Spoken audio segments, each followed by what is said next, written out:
लखनऊ अग्निकांड के बाद पूरे प्रदेश में प्रशासन अब सख्ती के मोड में आ गया है। इसी कड़ी में नोएडा प्रशासन ने सेक्टर 104 में एक अवैध रूप से चल रहे कोचिंग सेंटर पर बड़ी कार्रवाई कर दी है।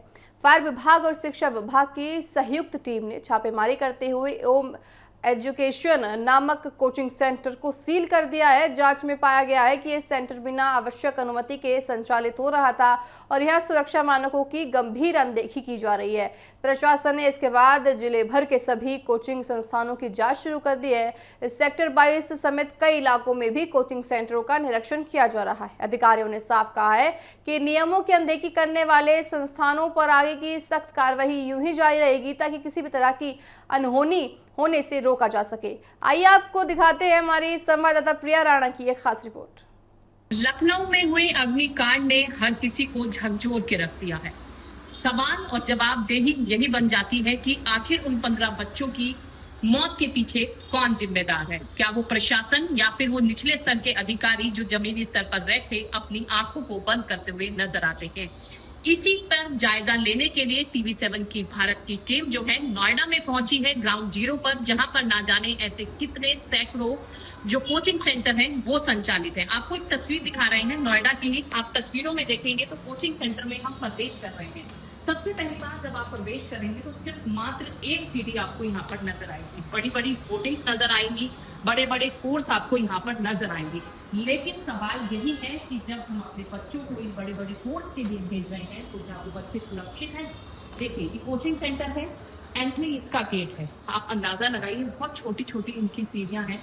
जब आप अंदर प्रवेश करेंगे तो यहाँ पर बहुत सारे बच्चे जो हैं वो आपको पढ़ते हुए नजर आएंगे। BA, BSc, MC हर तरीके के कोर्स आपको यहाँ पर मिलेंगे। लेकिन जब आप एंट्री करेंगे तो एंट्री के बाद वो तस्वीर आप यहाँ पर देख सकते हैं जहाँ पर बहुत सारे बच्चे जो हैं कोचिंग सेंटर में पढ़ते हुए नजर आ रहे हैं। यहाँ पर बहुत सारे लोग भी हैं, इनसे बातचीत करने की कोशिश करेंगे।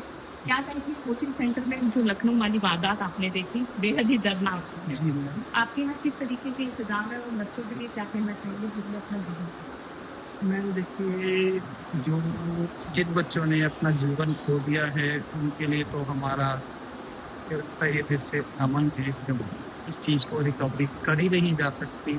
लेकिन इस चीज में ये है, आगे आने वाले फ्यूचर के लिए हर सेंटर को, हर इंस्टीट्यूट को, हर कोचिंग को अपने पर्याप्त बिल्कुल सारे के सारे इंतजाम रखने चाहिए। लेकिन सबसे मेन बात ये है कि वहाँ पर आप कभी भी इलेक्ट्रॉनिक जो आजकल डोर्स लग रही हैं उनको सबसे पहले बंद करें, क्योंकि ये है अगर वहाँ कोई भी सिचुएशन आती है, इलेक्ट्रिसिटी फेल हो जाती है, सबसे पहले डोर्स क्लोज हो जाते हैं और वहाँ से बाहर निकलना पॉसिबल नहीं है।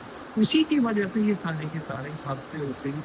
मैनुअल अगर सारे के सारे डोर रखेंगे तो उसमें आपको बहुत ज़्यादा बेनिफिट्स मिलेंगे। उसमें ये है कि बच्चा अपना अप डाउन भी कर सकता है, आने जाने के लिए सॉल्यूशन रहता है और अपने पुख्ता इंतजाम को उनको पहले से ही सेंटर्स में, कोचिंग में, जिम में, इस तरह के जितने भी सेंटर्स हैं, चाहे वो इंस्टीट्यूट के हो, चाहे वो कोचिंग के हो, चाहे वो जिम के हो या एक्सेट्रा कोई भी हो, उनमें सभी में इस तरह के पुख्ता इंतजाम होने चाहिए। भाई उनका एग्जिट भी अलग होना चाहिए, एंट्रेंस भी अलग होना चाहिए। 2-3 एंट्रेंस हो, एग्जिट हो, तो उसमें ये है कि बच्चे इजीली आना जाना कर सकते हैं। तो जितना गैदरिंग कम हो एक टाइम में वो हो जाएगा। आपके कोचिंग सेंटर में किस तरीके के विभाग है? भगवान ना करे कभी कोई ऐसी स्थिति बनती है तो कौन सी एंट्री एग्जिट गेट है या फिर कौन सी वेंटिलेशन की वो विंडो है जहाँ पर थोड़ा बचाव किया जा सकता है? मैम देखिए, पहले तो हमारा सबसे पहले एंट्रेंस और एग्जिट है। दूसरा इमरजेंसी गेट हमारे जस्ट आप पीछे भी देख सकते हैं, जो हम ज्यादातर क्लोज रखते हैं। इमरजेंसी में इसको कोई लॉक नहीं है, बच्चे सिर्फ इसकी कुंडी ओपन करेंगे तुरंत ये ओपन होके वो डाउन में चले जाएंगे। इन केस कोई भी सिचुएशन आती है तो हमारी स्टेयर जो है वो सीधा छत पे ओपन होती है। ठीक है, बैक साइड में हमारे पास एक वो इमरजेंसी के लिए अगर यहाँ पर कोई भी सिचुएशन होती है सेंटर में तो आप फ्रंट में आ सकते हैं या बैक से भी एग्जिट कर सकते हैं। फायर के हमारे पास का इंतजाम है। यहाँ पर भी हमारे पास सिलेंडर है, बैक साइड में भी सिलेंडर रखे हुए हैं। हमारे जो ऊपर सेंटर है उनमें भी हमारे पास अलग अलग लोकेशन में 2-3 जगहों पर ही सिलेंडर्स रखे गए हैं। वो भी अपडेटेड है, ये नहीं कि हम उनको रिफिल आज करा लिया 10 साल तक चल रहे हैं, नहीं। वो हमने देखिएगा, आप टाइम टू टाइम उनकी आप डिलीवरी डेट और उनकी फिलिंग डेट भी आप चेक कर सकते हैं। ठीक है।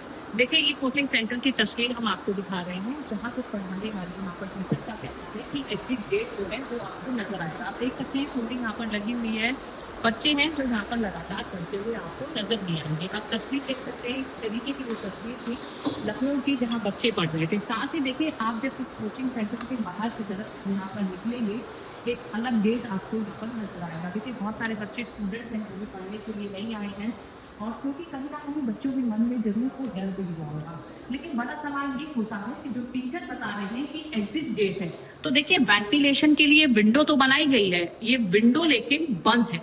तो कहीं ना कहीं जिम्मेदारी बनती है उन अफसर अधिकारियों की कि ये जो विंडो बनाई गई है इसे खोला जाए ताकि आपातकालीन स्थिति में ऐसी स्थिति ना बने कि बच्चे बाहर ही नहीं निकल पाए। क्योंकि हमने देखा कि कितना कोचिंग सेंटर में बेहद अंदर हमें आना पड़ता है।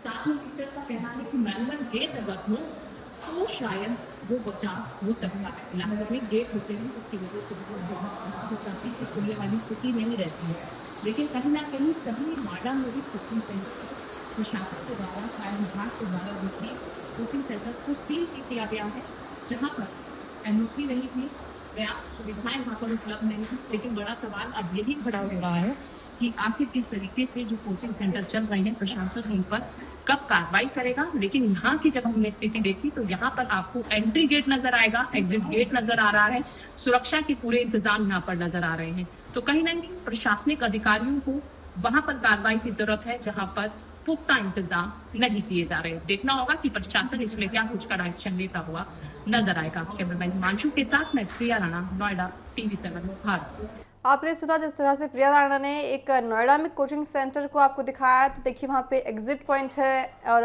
एंट्री पॉइंट है, लेकिन कुछ ऐसी चीज़ें नहीं हैं। अगर यहाँ पे आपातकालीन की स्थिति हो जाती है तो आप बच सके, तो ऐसे में प्रशासन को बड़ी जिम्मेदारी बन जाती है कि वो उन सारी चीज़ों का ध्यान रखे।